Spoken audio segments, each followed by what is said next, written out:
Not all Hollywood actors enjoy cozying up to their co-stars. Whether it's bad breath, fear of catching something incurable, or steadfast dedication to their religion, many stars won't lock lips with their on-screen love interests. Here are the actors who refuse to kiss other actors on screen. Tisha Campbell and Martin Lawrence had their fair share of love scenes during the time they starred as couple Martin Payne and Gina Waters on the 90s sitcom Martin, and we lived for all of them. After all, their bubbly romance and quirky displays of affection are what made us fall in love with them in the first place. Hey, look, Gina, don't blame me, baby. You the one who want to try to double back.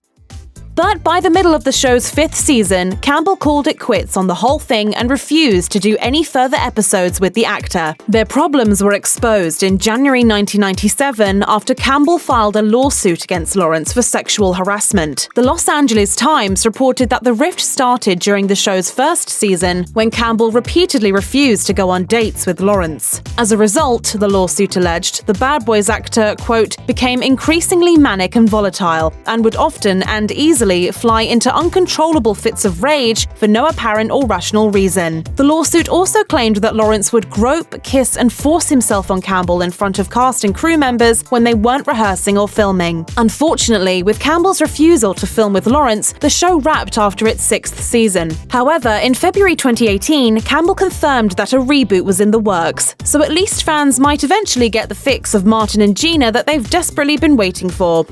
Julia Roberts reportedly had a less-than-stellar experience with Nick Nolte during the filming of the 1994 movie I Love Trouble. Things got so bad that the co-stars reportedly had to film their scenes separately and use stand-ins to give the illusion they were in a shot together, according to The Telegraph. Despite their desperate attempts to keep their distance from one another, there was no way to get around filming their on-screen kiss. Though she didn't outright refuse that smooch, Roberts made it clear she preferred not to pucker up. During an interview with the New York Times in 2003, Roberts called Nolte, quote, completely disgusting. She also lashed out against him during a visit to The Late Show with David Letterman in 2009, 15 years after the premiere of I Love Trouble. We're not sure where these two stand these days, but our guess is that Roberts may not have made peace with having to smooch her arch nemesis.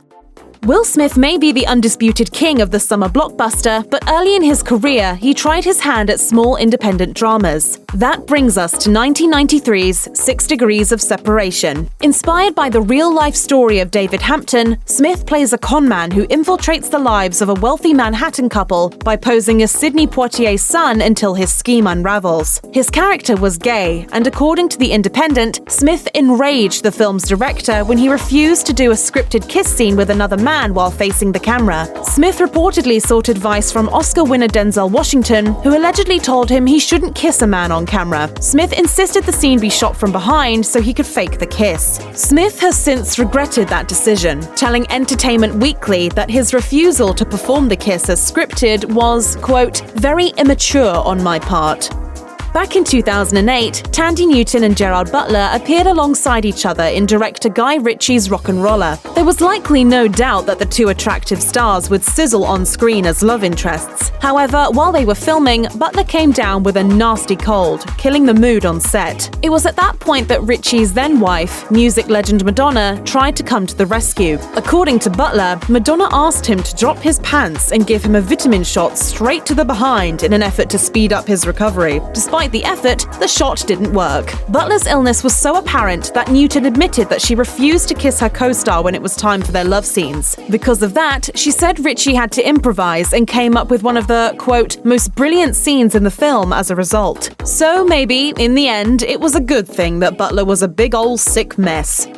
When Luke Grimes left True Blood after his stint as James Kent in 2013, HBO announced that the actor's decision was due to the creative direction that his character was being taken on the show. Many people were under the impression that meant Grimes had an issue with the fact that James, who was played by Nathan Parsons in Season 7, was going to be getting into a same-sex relationship with Lafayette Reynolds, a fellow male character played by the late Nelsan Ellis. Although the Wrap noted that James's storyline had initially seen him, quote, wooing fellow vampire Deborah Ann Walls' Jessica, Grimes' apparently bisexual bloodsucker was supposed to switch love interests and potential kissing partners. Ellis was not happy and later reacted to the situation by telling Vulture, "I'm over him. You quit your job because you don't want to play a gay part? You make a statement when you do something like that." Ellis was particularly concerned about what he called the ripple effects of Grimes' decision and how it might impact young gay people close to the actor. As for Grimes, the Wrap notes that he claimed that his exit was due to a scheduling conflict. Indeed, he did appear in movies like 2013's Dark Around the Stars, 2014's American Sniper, and 2015's 50 Shades of Grey, but you can decide for yourself if those relatively minor roles were worth ditching True Blood for. Check out one of our newest videos right here. Plus, even more Nicki Swift videos about your favorite celebrities are coming soon. Subscribe to our YouTube channel and hit the bell so you don't miss a single one.